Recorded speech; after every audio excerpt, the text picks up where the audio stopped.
Bueno, pues estamos muy bien de tiempos, pues yo creo que lo pertinente ya es iniciar. En esta ocasión vamos a escuchar a nuestro compañero Miguel, quien él nos va a presentar su ponencia titulada El nomadismo de los hippies, subjetividades en constante movimiento. Una manera de resumir su investigación, su ponencia, básicamente es una invitación a pensar la vida errante del nómada y sus consecuencias vinculares y subjetivas, un esfuerzo por entender sus dimensiones psíquicas y sociales. Nos acompañan como sus lectores el profesor Alejandro Ríos, como su asesor, la profesora Valeria Ferretti, que nos acompaña de manera virtual, y su lectora Angélica García González. Bueno, que puede estar por acá. Bienvenida. Gracias. Y pues yo creo que puedes hacer uso de la palabra. Lidia, adelante, te escuchamos. Bueno, pues muchísimas gracias, compañeros, les agradezco la oportunidad. Y pues bueno, yo quise hablar del nomadismo de los hippies. Es un tema un poco extraño porque se conjugan ahí diferentes tipos de sujetos que también se están investigando por acá, ¿no? Uno podría encontrar ciertas similitudes con los migrantes, incluso con los habitantes de calle, con los locos. Perdón. Pero justo esto es lo que lo hace un poco más interesante también. Por principio me gustaría aclarar que pues esta investigación tiene como un eje fundamental es el viaje. Ya sabemos que pues, bueno, existen diferentes formas de practicar esta actividad y esta vez nos concentraremos justo en esta categoría del hippie, para hacer un poco un recuento de cómo es que he llegado a denominar al sujeto hippie. Podríamos hacer un rápido recorrido pues, por la década de los 50-60, que es donde nace este movimiento en los Estados Unidos. Y también en esta época se desarrolla la actividad turística, ¿no? Empieza a haber un turismo de masas, es conocido. Todo pues, gracias un poco a la bonanza económica de los países en la posguerra, como Estados Unidos e Inglaterra. Estas actividades se popularizaron y pues bueno, el movimiento hippie trasciende un poco hasta nuestros días, claro, transformado, ¿verdad? Y pues bueno, lo podemos encontrar en acciones como un repertorio de protestas en los movimientos sociales, manifestaciones, eventos al aire libre y pues diversas maneras y prácticas como es en la manera de practicar el viaje.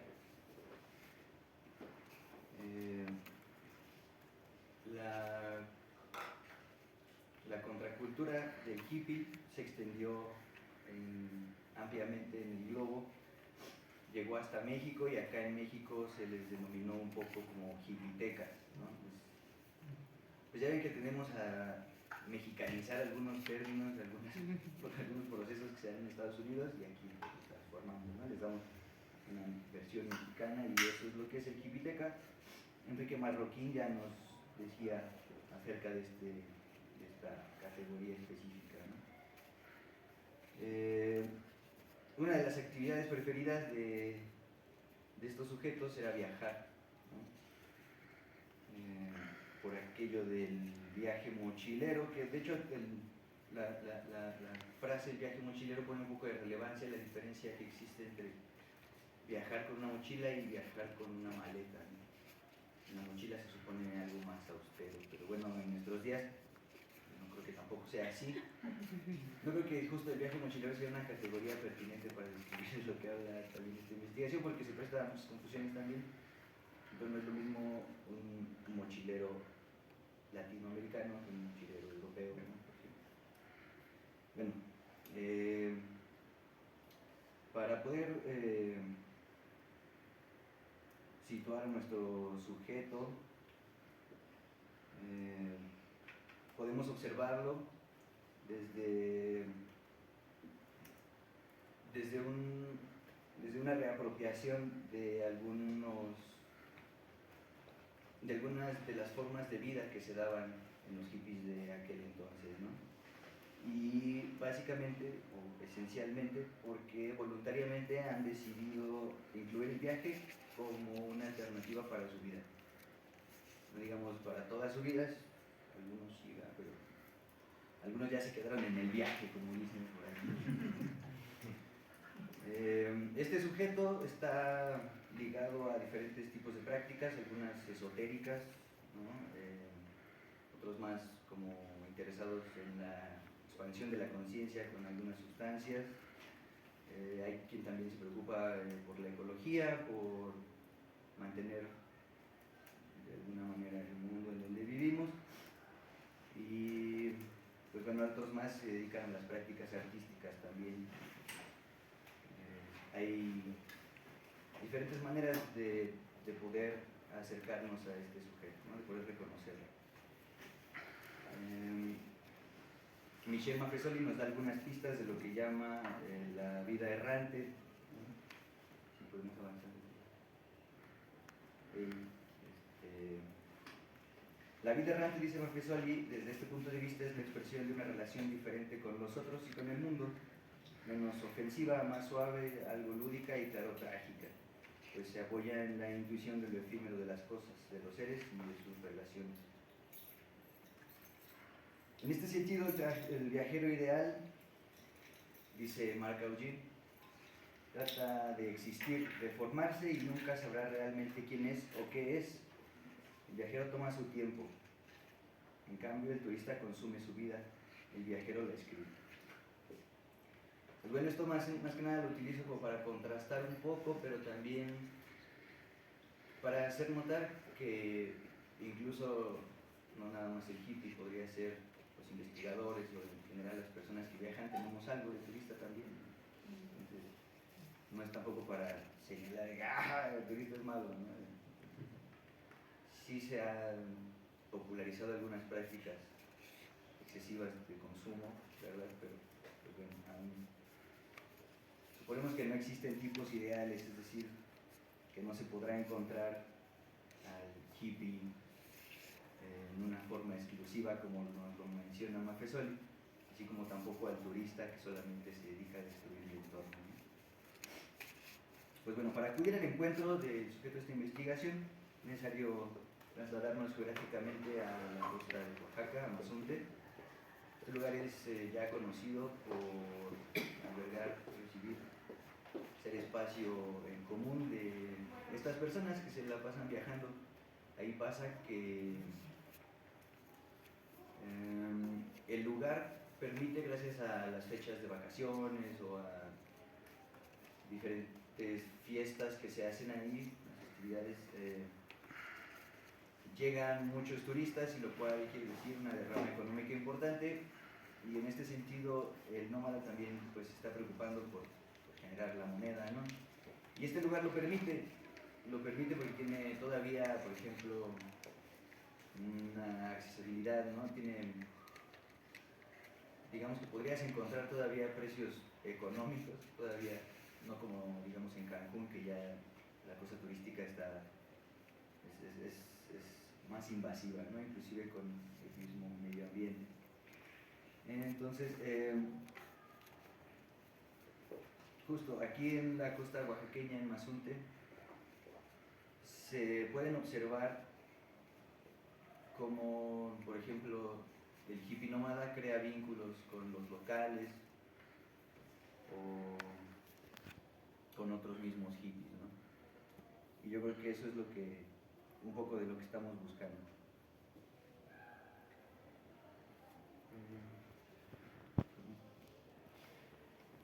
Me gustaría enunciar las preguntas de esta investigación, que, pues bueno, la principal es de qué manera se configuran los procesos de subjetivación de estos sujetos, de los hippies nómadas. Y cuáles son los procesos de subjetivación que ocurren en un contexto de desterritorialización y reterritorialización constante. Es decir, cómo son los procesos y prácticas y vínculos que se desarrollan al estar en constante movimiento. Tomemos en cuenta que el sujeto de esta investigación está en constante movimiento, entonces este movimiento es un movimiento elegido, voluntario, es decir, que nadie lo está coaccionando para activar ese movimiento. No nada más. Esas personas toman la decisión, solas o en conjunto, de salir a la carretera. Creo que es relevante analizar el aprendizaje que se puede experimentar en estas situaciones. Creo que es importante analizar el intercambio de lo subjetivo que se genera en estas personas, en este tipo de convivencia.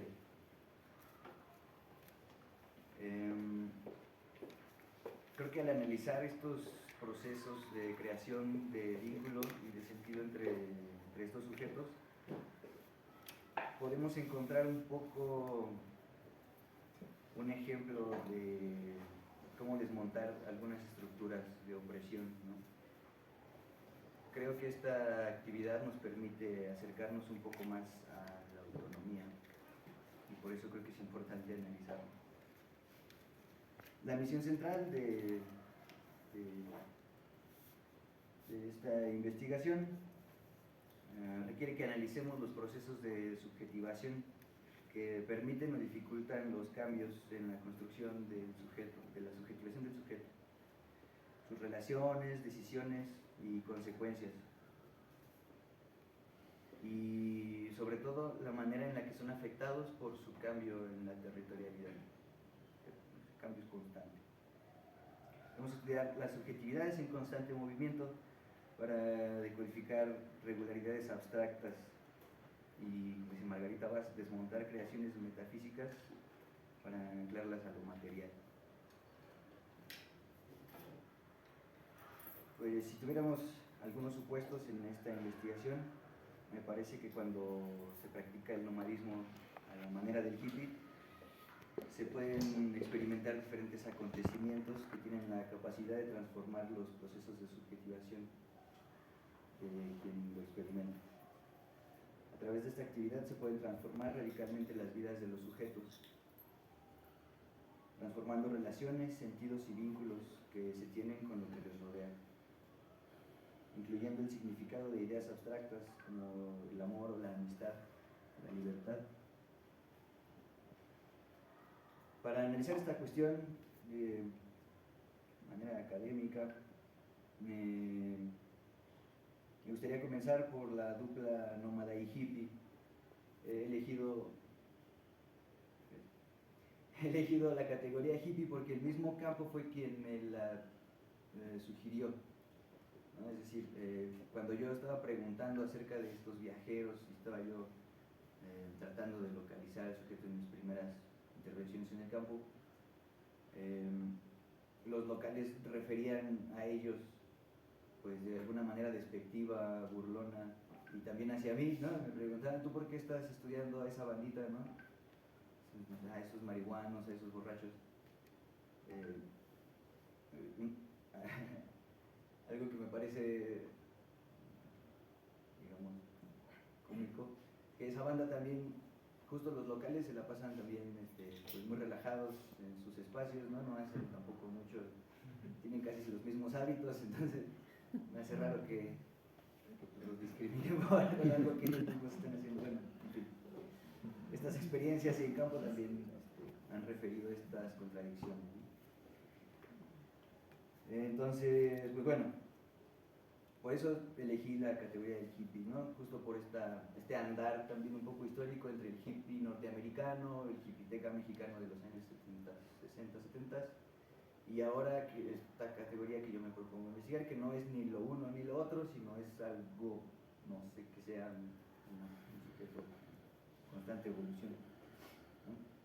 En ese sentido, la categoría nomadismo, extraída de la conversación, lo hablábamos antes, por Michel Maffesoli, quien aborda esta cuestión en un libro que se titula Los vagabundeos iniciáticos, y también un poco en El tiempo de las tribus, también aporta un poco de claridad, Pero justamente en los vagabundeos él se refiere un poco a las características de este sujeto nómada, ¿no? Él dice, el dinamismo y la espontaneidad del nomadismo provienen precisamente del caso omiso que hace de las fronteras nacionales, civiles, ideológicas o religiosas, para vivir de modo concreto algo universal, algo, tiene estos valores como humanistas, ¿no? Manfesoli no es el único que refiere al nomadismo. De hecho, esta categoría yo inicié, me llamó primero la atención en las palabras de Gilles Deleuze y de Félix Guattari. En la meseta 12 nos hablan de una vida nómada y que esta no necesariamente es una vida que se desplaza mucho, no habla necesariamente del movimiento físico, pero yo creo que sí se puede aplicar al movimiento físico, ¿no? Es decir, una vida que está en un torbellino, se refieren a la vida nómada, por salir de un modo y evitar otras formas. Un pensamiento nómada es aquel que apuesta permanentemente a la creación, que no unifica ni controla ni hegemoniza siquiera a sí mismo. La categoría me parece más acertada que solamente el mochilero, ¿no? O aquel que practica el viaje mochilero. También Deleuze, la dupla Guattari-Deleuze, Guattari nos habla de que el nomadismo ellos lo conciben como una línea de pensamiento, como una forma de pensamiento, no como una filosofía de vida tal vez dentro de esto del pensamiento rizomático. Entonces, si bien hay una diferencia en la manera en cómo se conciben estas categorías de origen, a mí me parece que son bastante aplicables a este caso. Más que nada en conjunto con lo que dice Manfesoli, se me hace que es muy congruente. Bueno, estas dos diferentes concepciones, en efecto, me parece que tienen un punto en común, pero también me parece que idealizan un poco esta práctica, ¿no? La práctica nómada, porque no todo es, pues sí, libertad y dinamismo y apoyo mutuo, ¿no? Muchas veces pues hay muchas prácticas no humanistas o hegemonizantes que contradicen estas nociones de lo nómada, ¿no? Y en campo también se experimentan bastante, he podido experimentar esto de primera mano. Al hacer referencia al nomadismo es importante también clavarnos en las categorías de territorialización y reterritorialización, también expuestas en el mismo desarrollo del pensamiento nómada de Deleuze y Guattari, en donde se describe el proceso de desterri y reterritorialización como los procesos que hacen posible el acto de trazar líneas de fuga para el encuentro con la diferencia, una capacidad de adaptabilidad a diferentes entornos y contextos físicos y epistemológicos, de ahí el movimiento físico y también epistemológico, ¿no? Y que debe ser permanente, lo cual es una tarea bastante agotadora, yo creo. Esta dupla expresa la posibilidad del nomadismo para ampliar líneas de conexión entre personas e ideas. Lo interesante yo creo que aquí es poder analizar cómo es que se generan estas líneas, ¿no?, de fuga que nombran ahí, cómo se generan, cómo se genera y se mantiene la capacidad de adaptabilidad constante, ¿no? Me parece una tarea, como ya decía, bastante agotadora. Esto también podría ser un poco de lo que se trata esta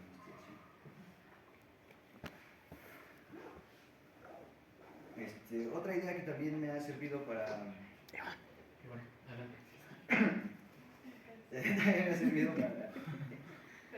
otra idea que también me ha servido para profundizar un poco más en las preguntas es la idea del vínculo, de la que nos habla Pichon Rivière, justamente en la teoría del vínculo.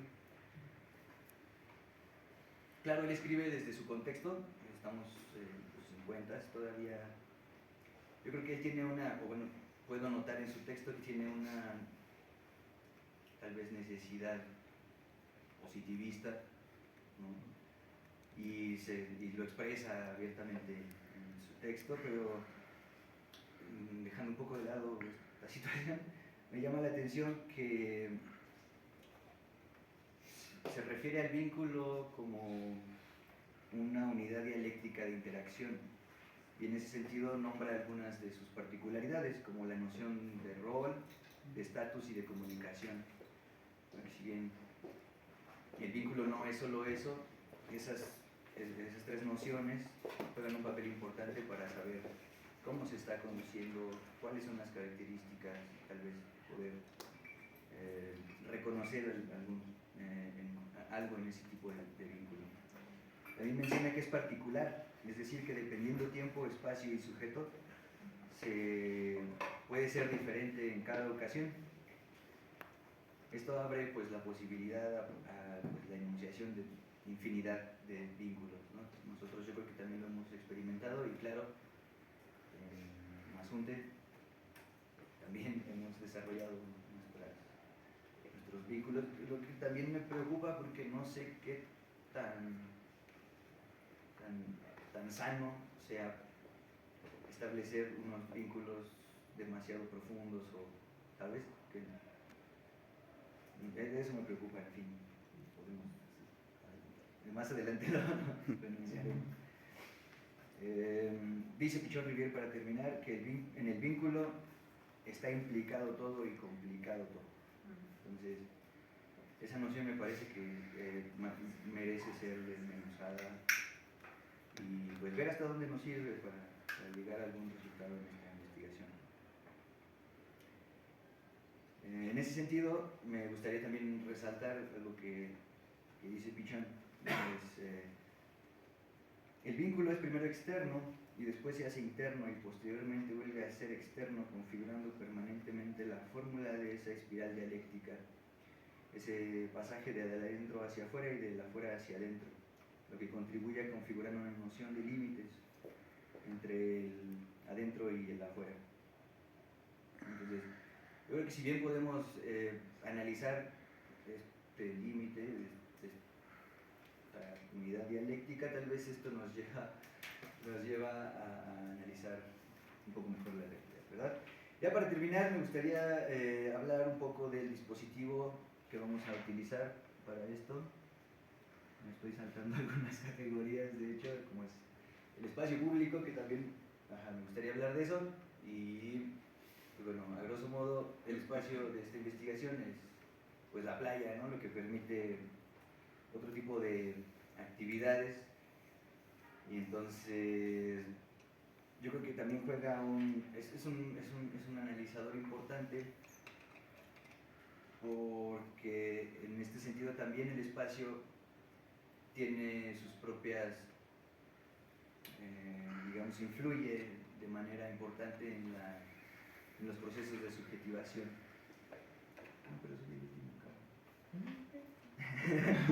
Bueno, entonces,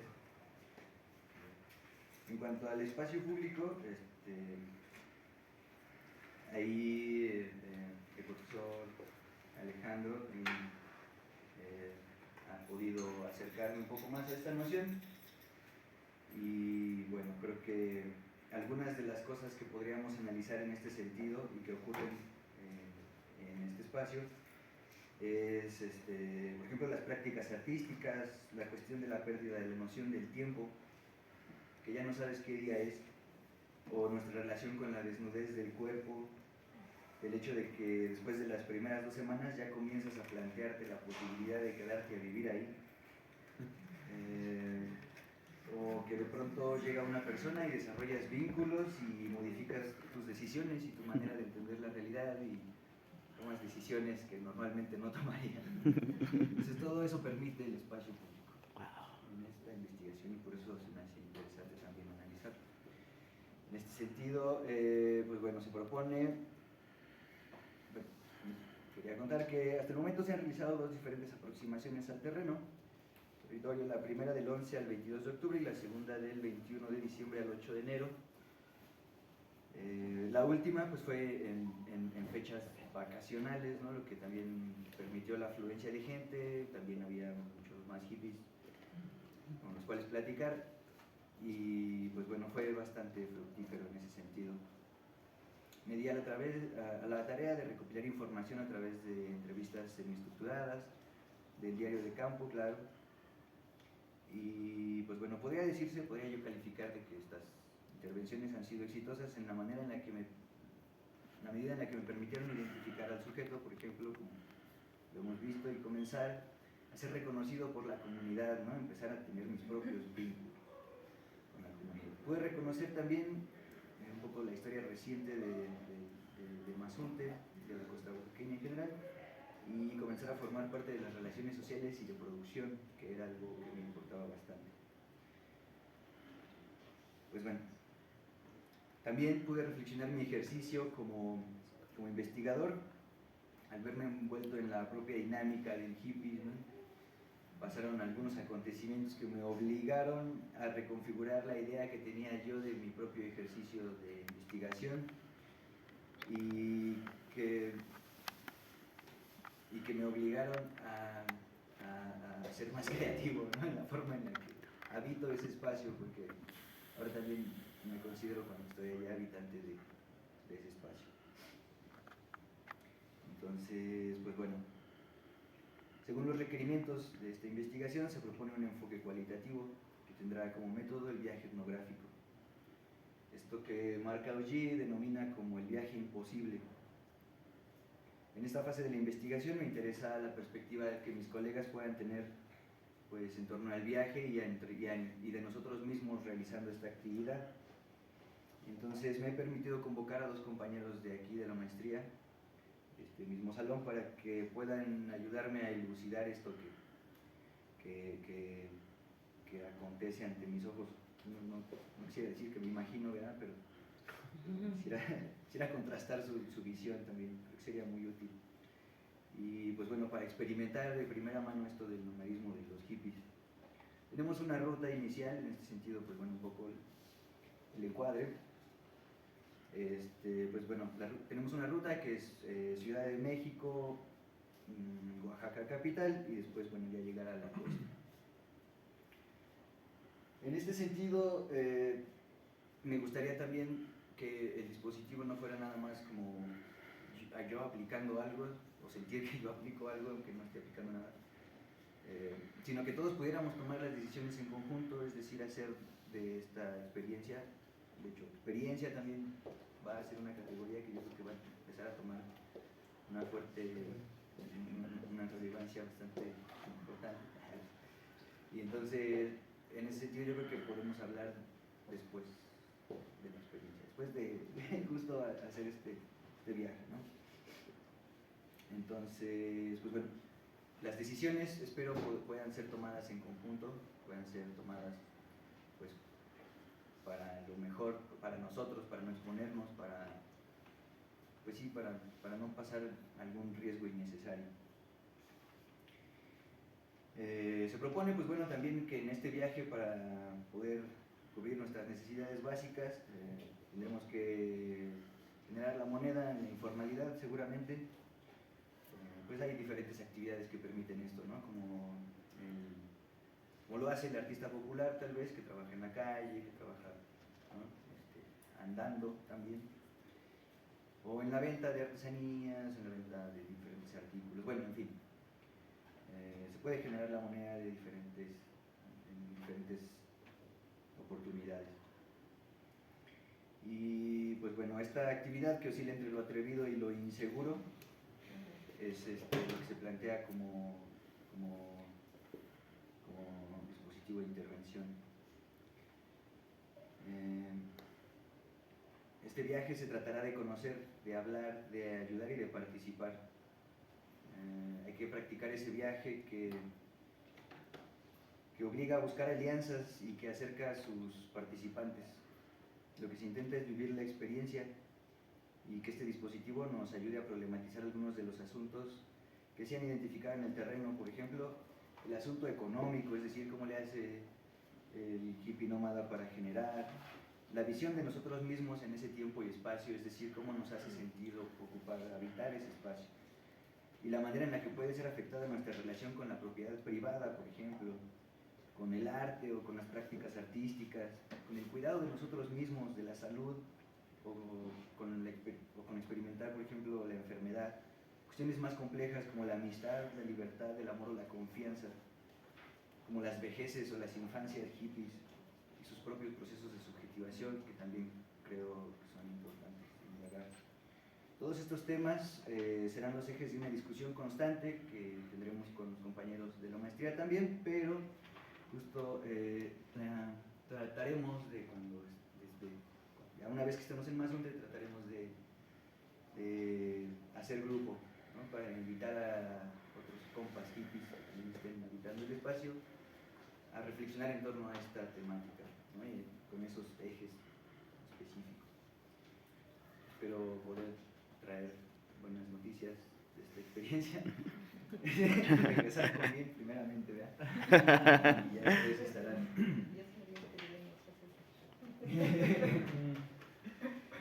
Y bueno, con esto termino mi presentación. Muchísimas gracias.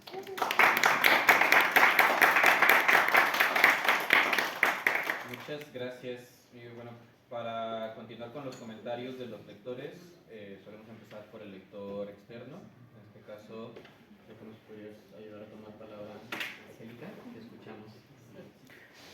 Hola, ¿qué tal? Buenas tardes. Gracias por la invitación. Gracias por la invitación. Bueno, ahorita al escuchar a Miguel, me llevó inevitablemente a su tesis de licenciatura. Quien no la conozca, bueno, pues es una invitación muy bella para conocer el trabajo de Miguel. Siento que todavía tiene esa rebeldía un poco de no seguir las cuestiones metodológicas puntuales como son. Tiene una forma de escribir muy del realismo mágico muy bella. Todos sus profesores en la universidad lo reconocemos por eso. Atrapa cosas maravillosas en sus viajes. Y bueno, ahorita con lo que está plasmando, yo siento como que me da la impresión de que ya no está a priori toda la investigación, ya no tiene todo, y se salta nuevamente esta parte metodológica, ¿no? Bueno, primero, el título sí tendría como que hacer una síntesis del trabajo. Ese título le falta esta cuestión de delimitación geográfica. Miguel tiene mucho trabajo en América Latina, que fue, digamos, una inquietud de la licenciatura de irse de estancia de investigación, en ese momento me parece que a Colombia, y descubre todo lo que se vive en América Latina junto con sus compañeros, y se da cuenta que ese trabajo de campo enriquecería mucho su labor como sociólogo de la educación, y lo lleva a hacer una tesis muy bonita, donde van incluso con compañeras de la universidad, y ellas mismas les enseñan cosas relacionadas con el feminismo, ¿no? Hay una deconstrucción de los compañeros porque, bueno, pues se nota el discurso, el relato, en las entrevistas se veía con los compañeros que acompañaron a Miguel. Bien, entonces está esta cuestión de que se salta esta cuestión metodológica, y ahorita en el proyecto de investigación siento nuevamente esta cuestión de quererlo impulsar nuevamente en el viaje, cuando ya siento que ya deberías como de usarlo como categoría y no tanto como concepto, ¿no?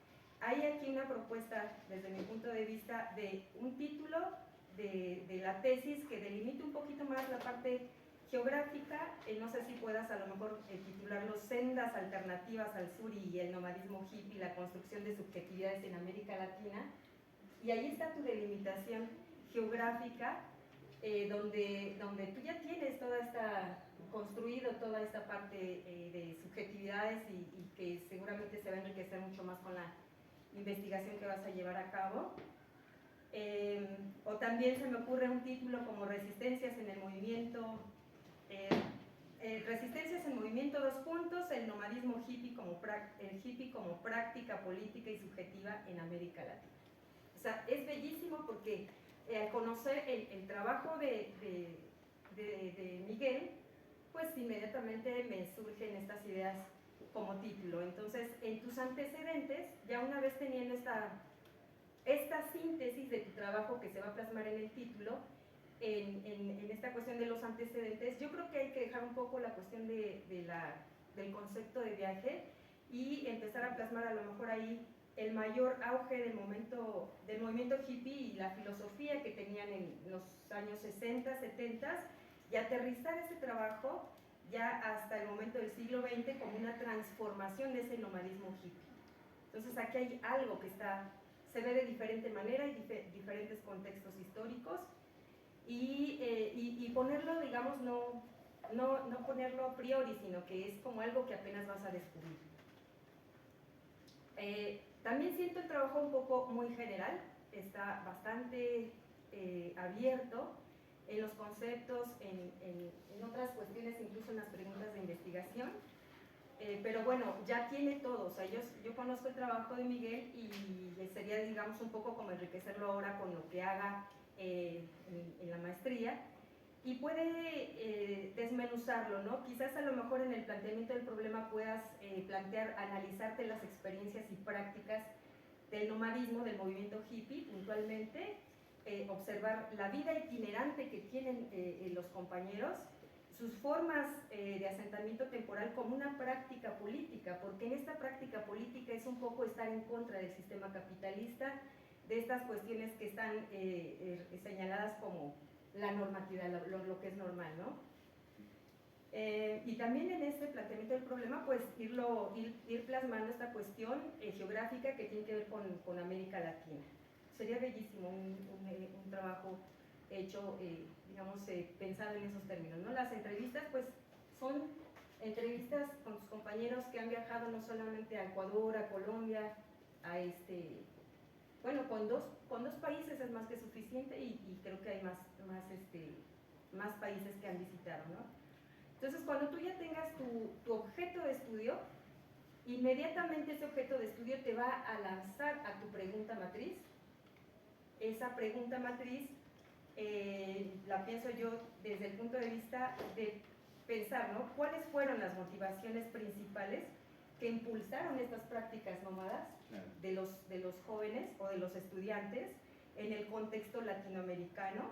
Llámese aquí una búsqueda de libertad, una búsqueda espiritual, una crítica social incluso, porque están en contra, digamos, de este sistema capitalista de manera, digamos, no explícita, quizás a lo mejor ni siquiera terminan de saber qué implica todo eso, y ese escape a las estructuras convencionales del sistema. Entonces ahí está tu pregunta de investigación, y también saber cómo influyeron estas experiencias del viaje y la vida nómada en tu construcción de subjetividad como hippie en América Latina. Entonces, eso ya una vez teniendo tu objeto de estudio, tus preguntas de investigación, de ahí sales inmediatamente a construir tus objetivos. Los objetivos salen de las preguntas de investigación. Cuando se tiene la pregunta matriz, de ahí sale la hipótesis, de ahí salen los objetivos generales, y cuando se tienen las preguntas alternativas, de ahí salen los objetivos de la investigación. Una vez teniendo el objeto de estudio, de ahí sale lo demás. Hipótesis, objetivos, la metodología incluso, ¿no? Entonces, en tus conceptos yo creo que sí tendrías que meter también el concepto de identidad, ¿no? Porque hablar de desterritorialidad en los términos que lo plantea Guattari y Deleuze te llevan forzosamente al concepto de identidad. Y bien, también te sugiero la búsqueda de subjetivación de Rancière, que es bellísima también. Rancière tiene una visión distinta de subjetivación política, que es cuando el sujeto se hace visible a sí mismo y está reclamando un lugar en el espacio político.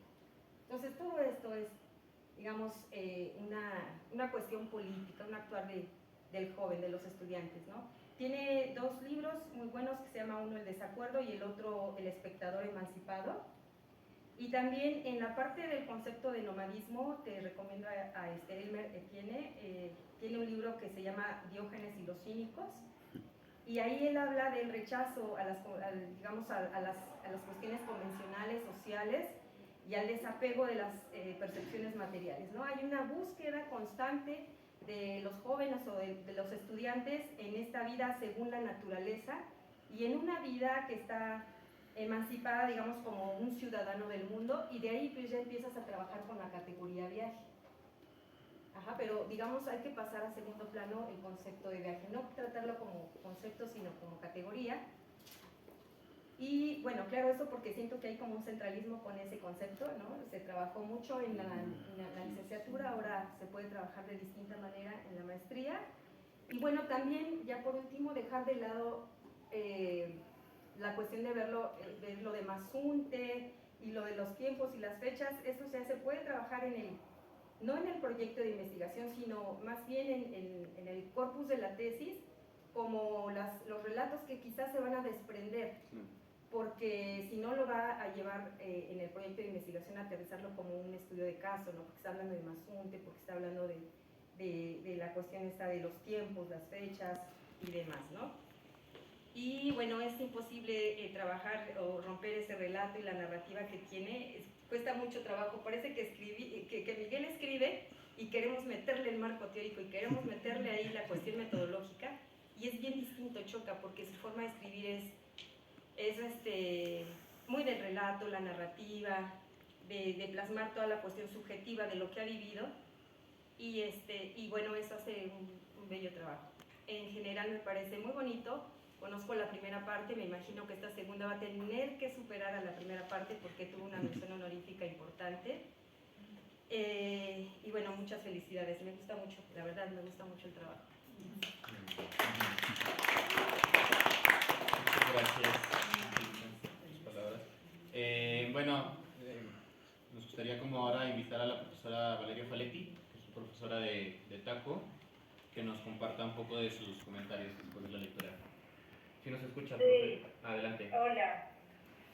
Hola Miguel. Mira, bueno, nosotros estuvimos trabajando en el TACO, el taller de asesoría colectiva, y bueno, yo leí el trabajo,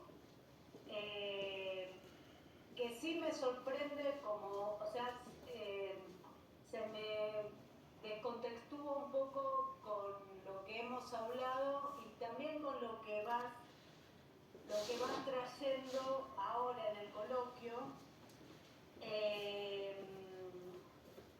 Y bueno, desde mi punto de vista es un trabajo que hay que seguir justo trabajando. O sea, a mí me llamó la atención, como que empecé a leer y dije, y como bueno, ahí te va. Así fue mi experiencia de lectura. Y bueno, y la verdad que, digo, nuestras formas de pensar el proceso, no el proceso, de pensar la investigación en este momento, que es un momento, digamos, no estamos hablando del anteproyecto porque estamos promediando ya la maestría.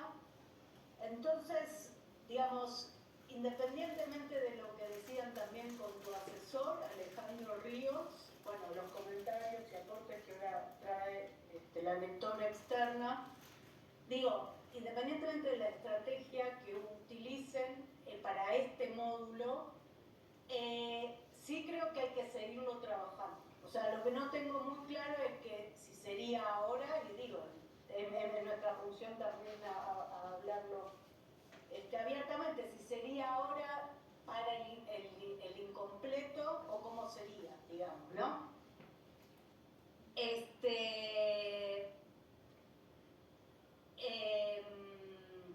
También entiendo que, bueno, que al momento en que, digamos, se haga la experiencia de viaje y realmente empiecen a tomar, a decantar las cuestiones que están como pensamientos, por decirlo de alguna manera, probablemente vaya tomando, a ver, no sé cómo expresarlo, y yo creo que ya te lo había dicho en la, ¿cómo es? En tu presentación, que fue del último martes, ¿no? Digamos, es una experiencia rica, es una experiencia interesante, pero también hay que justificar como el sentido o la relevancia de la experiencia, ¿sí? Yo no lo da, como que está dado como que por por ser viaje, entonces es algo interesante explorarlo, que ya lo habíamos hablado. Seguramente que esta, digamos, contextualización y génesis del viaje y del viajero y de las modalidades de estar en los espacios, ¿por qué no pensarlo en las distintas décadas? Es una manera digamos, de contextualizar, plantear la cuestión, la relevancia de la cuestión, pero el tema es que al menos en este producto eso no está, ¿no? Entonces, bueno, a mí sí, digamos, me sigue costando ver esto como... o sea, me sigue costando ver la investigación, entre otras cosas porque a mi modo de ver no está escrito en estas 4 páginas, ¿no? Entonces, bueno, también me es difícil hablar en relación al escrito, sería más bien de nuestro proceso y de lo que acá expones, pero digo, hay como preguntas muy concretas, ¿no? Como con quiénes hablarías, en qué contexto, cuáles serían las preguntas. Sigue quedando como en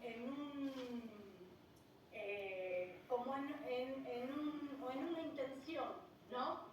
Entonces me cuesta ver esto en términos de una investigación. Yo entiendo que la modalidad no sería, digamos, convencional. En la maestría no trabajamos de forma convencional, hay bastante, digamos, me parece que hay como mucha apertura en formas de entrarle, pero bueno, sí, digamos, la construcción, diría, epistemológica y metodológica, conceptual de la investigación es algo importante, que está, pero muy somero, digamos, al menos en este escrito. Bueno, esa es mi devolución, digamos, ¿no? Creo que pensando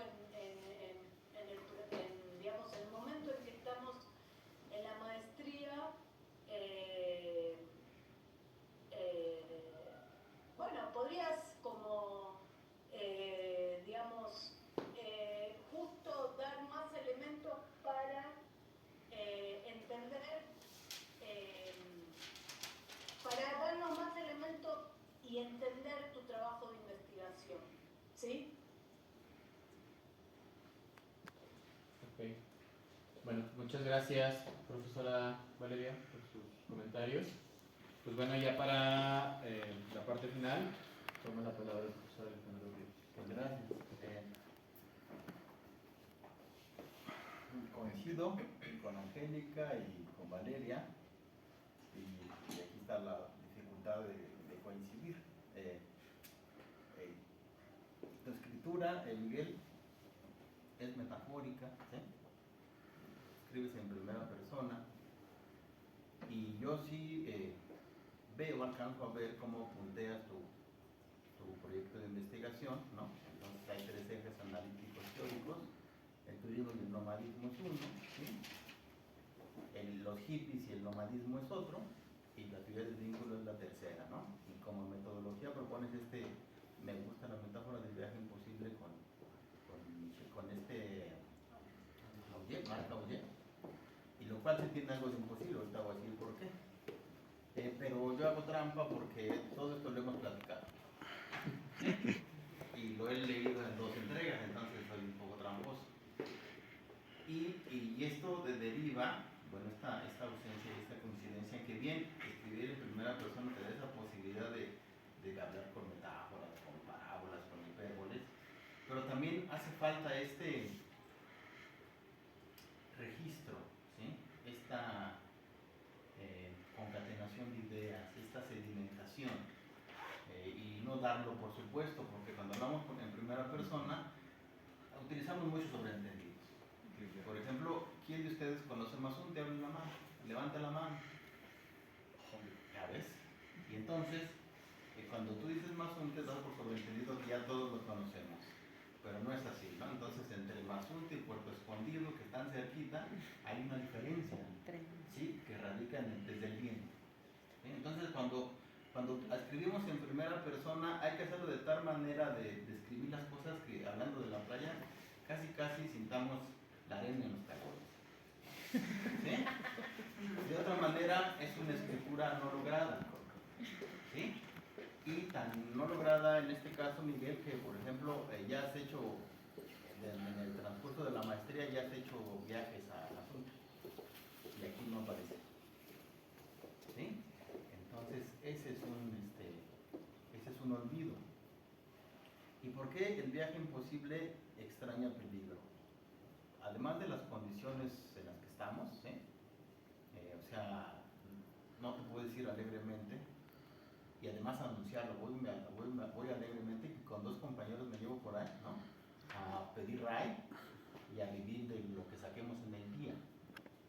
No en este contexto en el que estamos, en donde secuestran a un equipo completo de ciclistas en el Ajusco, en donde a un viajero de Argentina que recorre toda América Latina le roban su bicicleta, una bicicleta que él mismo construyó, a otro ciclista canadiense lo roban y tiran su cuerpo en el barranco, y entonces aquí sí hay que meterle contención, ¿sí? Y hay que prefigurar esa camisa académica.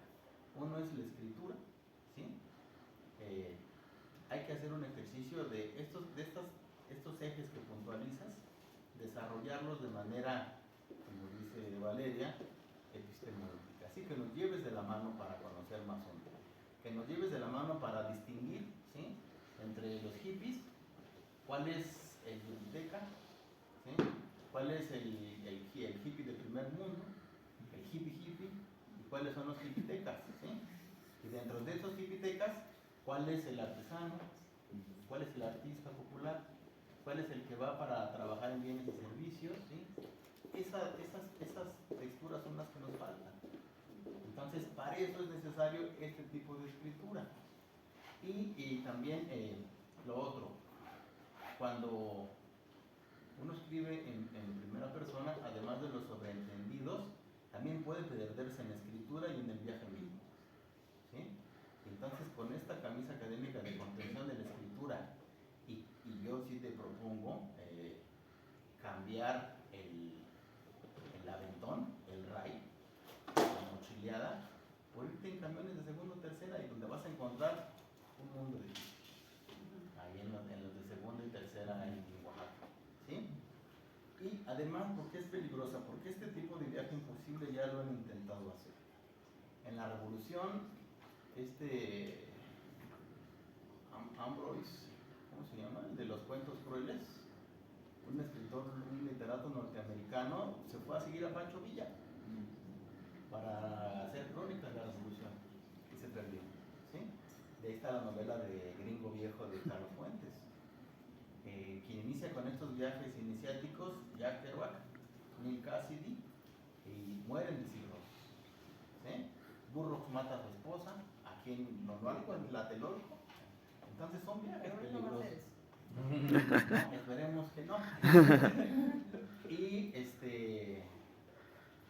yo dirigí una tesis en la ENA, de una compañera, y es tan viaje imposible, tan iniciático, y esas formas de vinculación nuevas surgen, que su tesis terminó no se terminó, pero ella sí terminó en Suiza, casada con un suizo. ¿Sí? Entonces, ¿cómo hacer para que Miguel no se nos pierda en esta transición? ¿Sí? Y para eso hay que meter las camisas disciplinares en la escritura. Hay que reescribir esto, pero en capítulos. En segunda, si bien vas a hacer este viaje, hay que hacerlo con un camión y con una agenda en donde avises en dónde vas a estar. ¿Sí? Y en tercera, tienes que meter aquí en tu nueva escritura esos viajes previos que ya hiciste y que te han ayudado a puntualizar eso. No está. Sí, porque este conocimiento que tienes no surge de la nada. Este es conocimiento que devino de tu primer acercamiento a los viajes, ¿sí? A la mochileada. Y así entonces ya tendremos no la certeza, pero sí estaremos más tranquilos en que regresarás a cómo te fue. ¿Sí? Uno que sí hace este viaje y regresa es Tom Wolfe, en lo que él acuña como el nuevo periodismo. Él se sube en el bus de los hippies, donde van Neil Cassidy, van los integrantes de Grateful Dead, de la grandiosa muerte, y entonces van narrando, ¿sí?, qué sucedió aquí, qué ingerieron, qué tomaron, cómo bailaron. Él lo hace. No recuerdo ahorita el nombre, pero tiene algo así como el título de un camión de colores chillones. ¿Sí? Entonces, para que lo leas y ver de qué manera, cómo rescatar esta experiencia. Porque Carlos menciona que y da parece por tu escritura, que es la autoetnografía. Es un tipo de etnografía experimental, pero tiene todo esto que acabo de decir cuando escribes en tercera persona, ¿sí? Y aquí es un tipo de dispositivo diferente. ¿Por qué? Porque la etnografía no la vas a hacer tú, sino otros dos valientes compañeros de aquí. ¿Quiénes son? Levanten la mano. Se fueron. Para poder Y Daniela. conocerlos una vez.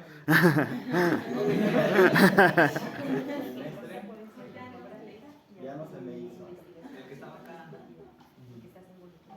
Entonces hay que retomar todas estas observaciones, Miguel, y reescribirlo, ¿sí? Es reescribirlo, perdón.